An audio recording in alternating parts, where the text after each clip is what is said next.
Welcome back, everybody. Thanks for sticking around for the first half hour. We're talking about the Paris attacks and the ISIS crisis, I guess. Yes, that's very clever. See, and there's a reason we have Lefty around.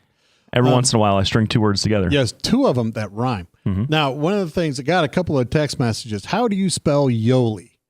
It's Y-O-L-I. That's how you spell it. I had right, and the gal it's worth $50 right there. The gal who's my dealer is Stacy Didier, and you can Facebook her, and she'll be glad to help you out in case you have that. Anyway, right before the break, we talked about if the goal of Obama's Middle Eastern policy is to extricate America from the Middle East. Holy cow! I think I broke my glasses. Is to extricate America from the Middle East. Then does dropping $1 billion worth of equipment to supposed moderate Muslims that we can't truly identify, or at least have a lot of trouble identifying, is that helping that foreign policy? I don't know. I'm not so convinced that is really his foreign policy. He seems to he recommitted us to Afghanistan. He's increasing a presence in Syria. We've been going into Iraq more and more with actual ground forces into Iraq that Ash Carter essentially committed the administration to on October 30th. I wouldn't say that he wants to. I don't say that I think he thinks that getting out is the policy that they're going with. Me. I got into a huge argument with somebody about this just 2 days ago.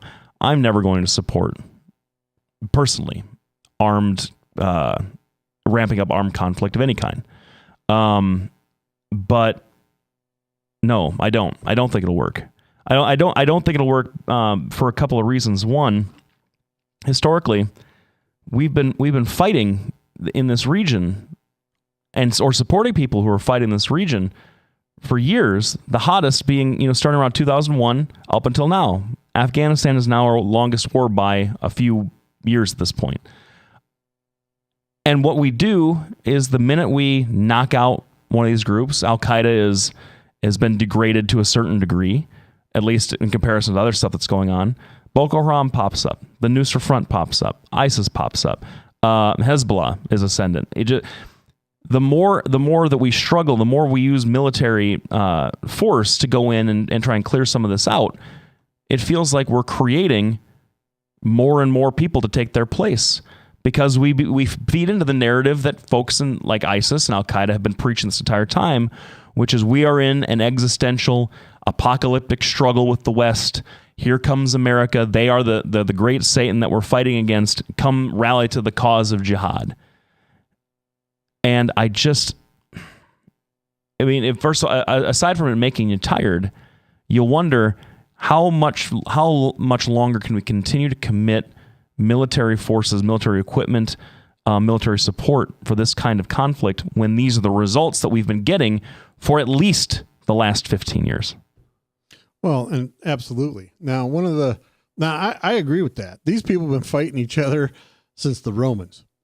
All right. And that just seems to be the nature of the Middle East. And I'm not sure it's a cultural thing or a religious thing. I just know it's a thing over there. And when you have Obama and his State Department saying, this is back when I was in England, they said, yeah, there won't be any peace deal in the Middle East before the end of his term. Well, all right, that's just like, well, I can't do it, which is sad because what it really looks like is Obama inherited 2 wars and he's leaving with 3. Mm-hmm. And that's not a good place to be. You have, I see this one meme, well, that shows this bombed out city and says, this is why the Syrians just can't go back to where they came from. Here's what the problem is. And this goes back to Lyndon B. Johnson. It's a quote from him. We can't expect our boys to do the job that Vietnamese boys should do. That was pretty close to the quote. Mm-hmm. The bottom line is if the Syrians aren't willing to go back and fight for their country and get some democracy and rule the way they want to, because it doesn't matter, and you know this as well as I do, it doesn't matter if you're a democracy or if you're the worst tyrant on the face of the planet, every government rules at the will of the people. That's why the Chinese do such crazy stuff to keep their people happy. If they're not willing to go back and fight for their country and their rights, then why are we over there doing it for them? But that's the whole point that I'm making, is that there has to be some sort of political strategy. I know that sounds like weakness to you Republicans, but it's the truth. You have to have a political strategy. There has to be a political strategy. There has to be some kind of support for this sort of work. And right now, everyone's kind of throwing their hands up. And what I sense from the conservative response to this, that just drove me the craziest. And I guess we can probably talk about this in the next segment. The response to the refugees, right? And this idea that we have to lock the border down, that we have to prevent these folks from coming over, that we have to, Terry Branstad coming out and saying he's going to do whatever he can to block resettlements in Iowa, all these Republican governors doing the same thing. What a way to confirm for these Muslim folks that America really is just kind of indifferent, really doesn't give a darn about them. Is a morally bankrupt place if they're not willing to help people in need. That's what it looks like, and you can be certain that's what's being preached to the people who are back in the country. That's what ISIS is counting on, and so when we betray that particular value, we play right into their hands. Well, and be that as it may, the bottom line is they're still not going back there to fight for the country. I mean, if you look at I really did a Google Pic search and said, Syrian refugees, I want to see pictures of this. Of course, the number one picture is that one camera lady tripping everybody, which, I could see her frustration, but honest to God, you got your camera woman, you're going to do that anyway. She's suing the guy that she tripped, by the way. What? She's suing the guy that she tripped, by the way. I saw that. How ridiculous. Anyway, the bottom line is there's the pictures that I saw on this Google search, and I went through 3 pages of pictures, predominantly male pictures, predominantly well-fed. They don't look like refugees to me. And 3, give me just a second.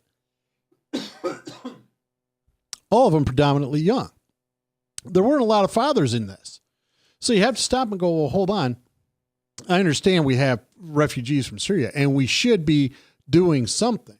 However, when you track back one of the attackers in Paris straight to them being a Syrian refugee, you have to stop and go, yeah, I understand. What is there? The last show we talked about, there's 10 million refugees, something like that, scattered across there, and there's 2 million in Turkey and the rest of it.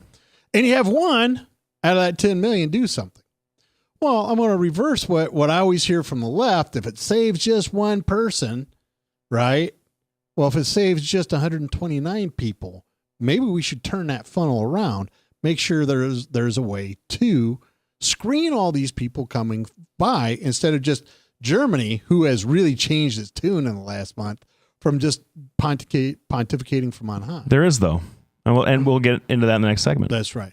So next segment, we're going to talk about the refugee situation, how bad it really is, and really what Australia is doing for it, which I truly appreciate. Thanks, everybody, for tuning in. We'll be back right after this break.